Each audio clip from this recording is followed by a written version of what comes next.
Now let's have an introduction to animal development.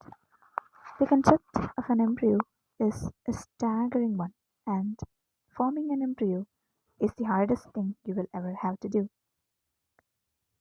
To become an embryo, you had to build yourself from a single cell. You had to respire before you had lungs, digest before you had a gut, build bones when you were puppy, and form orderly arrays of neurons before you knew how to think. One of the critical differences between you and a machine is that the machine is never called on to function until after it is built. Every animal has to function as it builds itself. The scope of developmental biology. For animals and plants, the sole way of getting from egg to adult is by developing an embryo. The embryo mediates between genotype and phenotype, between the inherited genes and the adult organism. Whereas most of biology studies adult structure and function, developmental biology finds the transient stages more interesting. Developmental biology is a science of becoming a science of process. To say that a mayfly lives but one day is meaningless to a developmental biologist. It may only be an adult for a day, but it spent the other 364 days as an embryo and larva.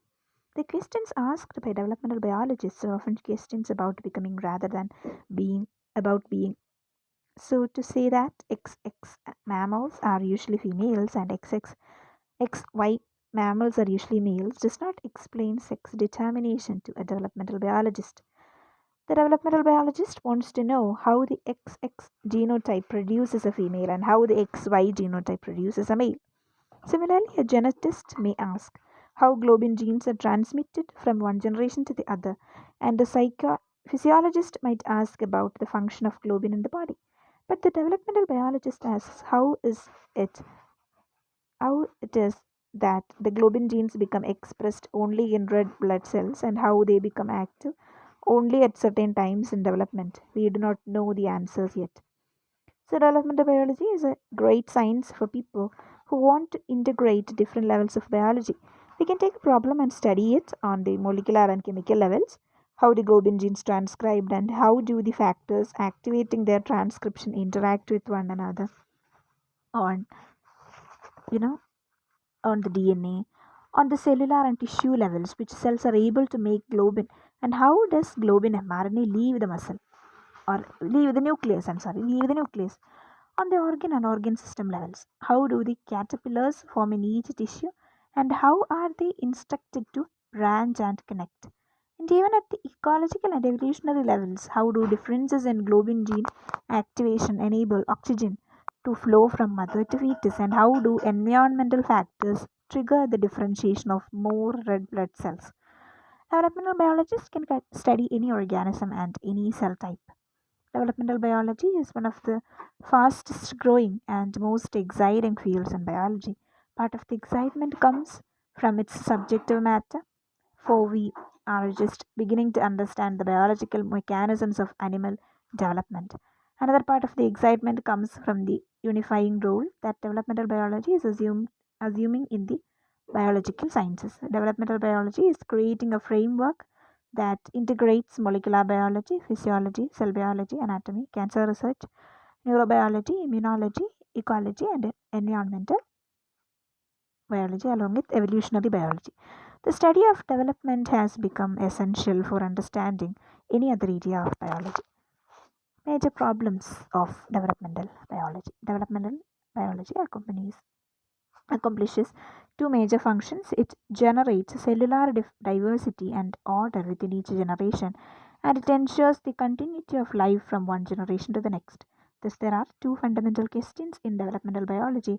How does the fertilized egg give rise to the adult body? And how does that adult body produces yet another body? Each species has its own answers, but some generalizations can be made. Traditionally, these questions have been subdivided into four general problems of developmental biology. The problem of differentiation, a single cell, the fertilized egg, gives rise to hundreds of different cell types: muscle cells, epidermal cells, neurons, lymphocytes, blood cells, fat cells, and so on. This generation of cellular diversity is called differentiation. Since each cell of the body contains the same set of genes, we need to understand how this same set of genetic instructions can produce different types of cells. So, next, the problem of morphogenesis. Our differentiated cells are not randomly distributed. Rather, they are organized into intricate tissues and organs. These organs are arranged in a given way, the fingers at the tip of your hands, not in the middle, the eyes in our heads, not in your toes or gut. This creation of ordered form is called morphogenesis. How do cells originate, organize themselves, and form the correct arrangements? The problem of growth. We are bigger than egg, but how did the cells know when to stop dividing? If each cell in our face were to undergo just one more cell division, we would be considered horribly malformed. If each cell of our arms underwent just one more round of cell division, you could tie our shoelaces without bending over. We could tie our shoelaces without bending over. Then the problem of reproduction. The sperm and egg are very specialized cells. Only they can transmit the instructions to make an organism from one generation to the next. How are these cells set apart to form the next generation, and what are the instructions in the nucleus and cytoplasm that allow them to function this way? Recently, a fifth problem has been identified: the problem of evolution. Evolution involves inherited changes in development. When we say that today's one toed horse had a five toed ancestor, we are saying that changes in the development of cartilage and muscles occurred over many generations in the embryos of the horse ancestors. How do changes in development create new body forms? Which heritable changes are possible given the constraints imposed by the necessity of the organism to survive as it develops?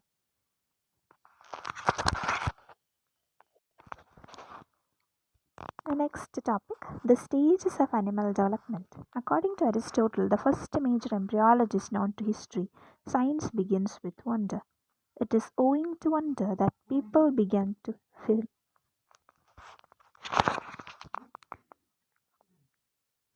and wonder remains the beginning of knowledge. The development of an animal from an egg has been a source of wonder throughout human history. The simple procedure of cracking open a chick egg on each successive day of its 3-week incubation provides a remarkable experience, as a thin band of cells is seen to give rise to an entire bird. Aristotle performed this procedure and noted the formation of major organs. Anyone can wonder at this remarkable yet commonplace phenomenon, but it is the scientist who seeks to discover how development actually occurs. And rather than dissipating wonder, new understanding increase it. So multicellular organisms do not spring forth fully formed. Rather, they arise by a relatively slow process of progressive change that we call development. In nearly all cases, the development of a multicellular organism begins with a single cell, the fertilized egg or zygote, which divides mitotically to produce all the cells of the body. The study of animal development has traditionally been called embryology, referring to the fact that between fertilization and birth, a developing organism is known as an embryo. But development does not stop at birth or even at adulthood. Most organisms never stop developing.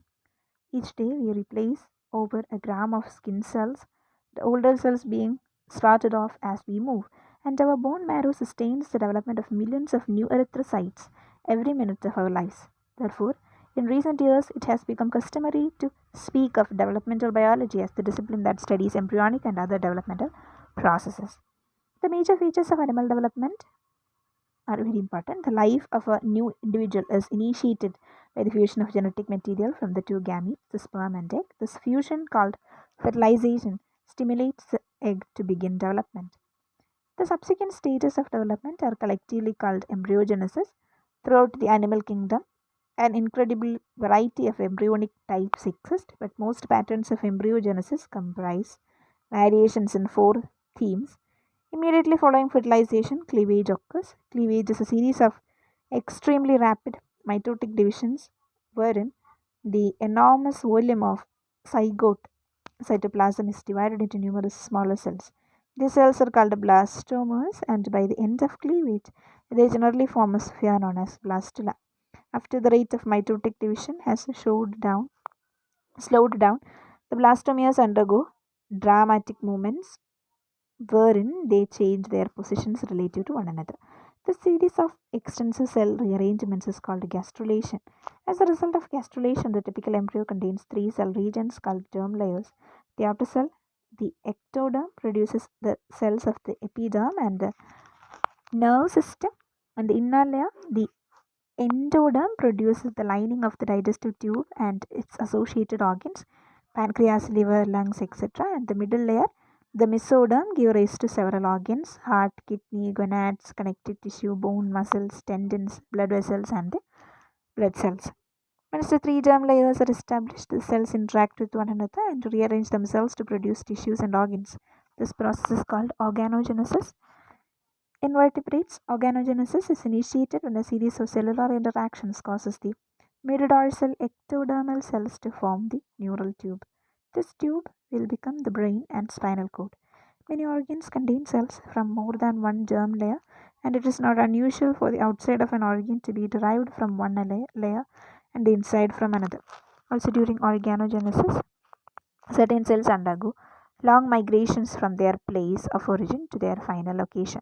These migrating cells include the precursors of blood cells, lymph cells, pigment cells, and gametes. Most of the bones of our face are derived from cells that have migrated ventrally from the dorsal region of the head. A specialized portion of egg cytoplasm gives rise to cells that are precursors of the gametes. These cells are called germ cells, and they are set aside for their reproducible function. All the other cells of the body are called somatic cells. The separation of somatic cells, which give rise to the individual body, and germ cells, which contribute to the formation of new generation, is often one of the first differentiations to occur during animal development. The germ cells eventually migrate to the gonads, where they differentiate into gametes. The development of gametes, called gametogenesis, is usually not completed until the organism has become physically mature. So, at maturity, the gametes may be released and participate in fertilization to begin new embryo. The adult organism eventually undergoes senescence and dies.